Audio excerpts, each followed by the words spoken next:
Hi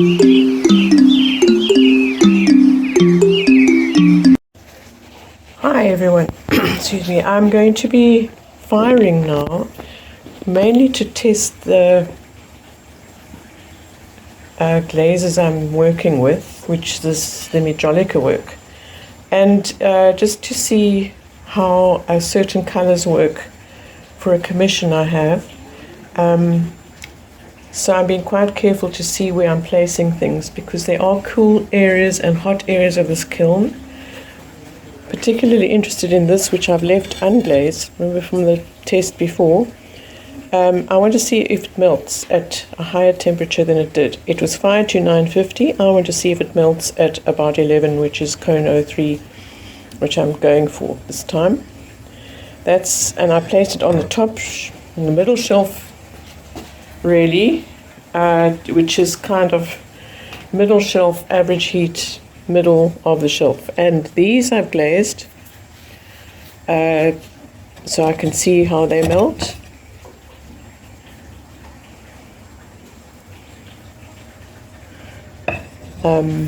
Some of the pots I've left unglazed, like that, and this bird feeder. Oops, can't see it. I've left it unglazed inside, but the Majolica glaze is on the outside. This I want to test to see how that design works, because I'm planning to make pottery which has specific fynbos related things on it, and I want to see if this clay works with that glaze. This is a white earthenware, and those are Majolica glazes which are pasteurized. I've actually just diluted them half and half, so I want to see if those work. And then on the bottom shelf is where I've placed the colors I want to test, and I've labeled them all, what they are: reds, greens, blues, and what type. So I can see how that works there, similarly with that. And here are my cones. I've got an 03, an 04, and an 05. Put the 03 in the front so that I can see if it's bending well. That's quite crucial to this. And this is very technical, but I won't go into it. But your clay will melt at the same time as the cones.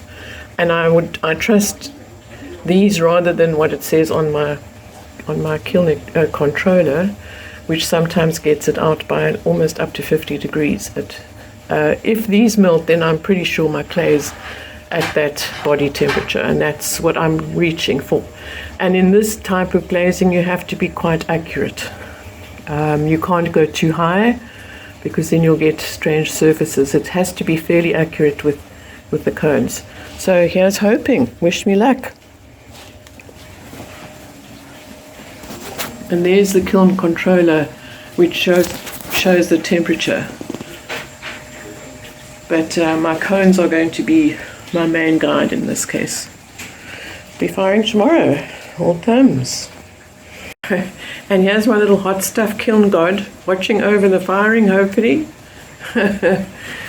He's lost his ear and his horns, but I just made him for fun.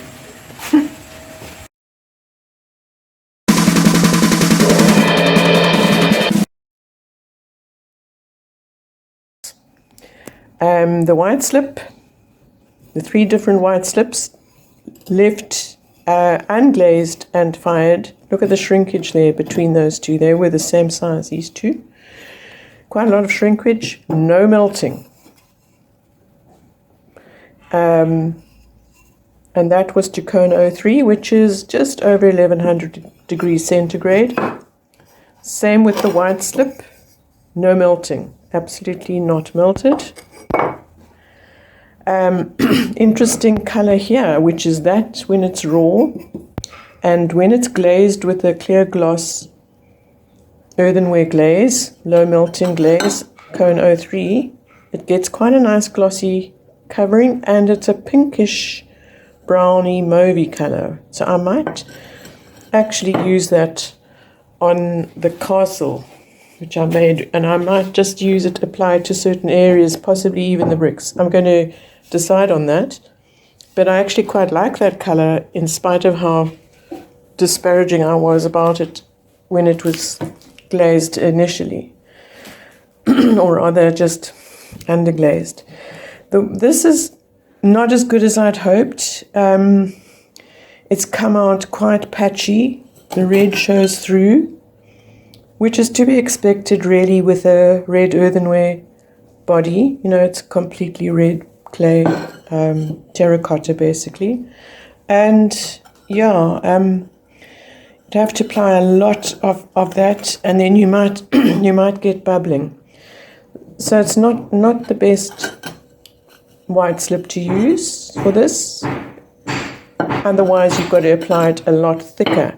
Now, I put 5 coats on here, so I'm surprised that you can still see that red body. On a white body, it comes out slightly better.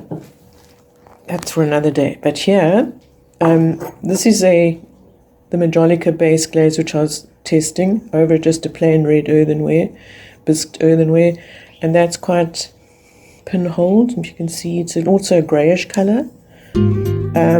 I left the pinholes on, they were already appearing on the dry glaze, and I left them to see if they would smooth out, but they didn't. Even with the soaking, I soaked slightly off 1100, and it didn't iron out the pinholes. This is the same over a different earthenware body. Look at the difference in colour. So testing, it's all about that. Similar here, I left the white, the pinholes on without sort of like trying to smooth them down to see if they would come right in the firing, and they didn't. So the application of these glazes it's very important how you apply them. A thickish coat must be very well stirred before you apply it. Under the gloss, it's a little bit better. You don't see pinholing so much. That is from the body originally, it's still there. So yeah, for this technique is a very difficult technique, but I'm determined to get it right. So thanks for watching. I'm quite pleased with that on the whole. An addendum to this video is this is the white earthenware body which I'm testing. It's white low firing earthenware, and these are underglazes all that I have mixed, which fired at bisque. They fired dry, they didn't melt, but then I put two different glasses over the top. The top one, and if you can see there's a bit of a stripe there, that one is my base glaze which I've got, and the bottom one is a clear gloss, commercially bought. Same here, and there is a slight difference. The bottom one, you can see that there's more roughness. Oh, especially if you look at that color there, the green. That seems to coat the roughness, but it also adds a kind of a milkiness. See, they get a bit milky, surface. And same here, over this dark blue. It makes it a milky color. Works better over certain colors. If you don't mind a bit of milkiness in a yellow, you get that there.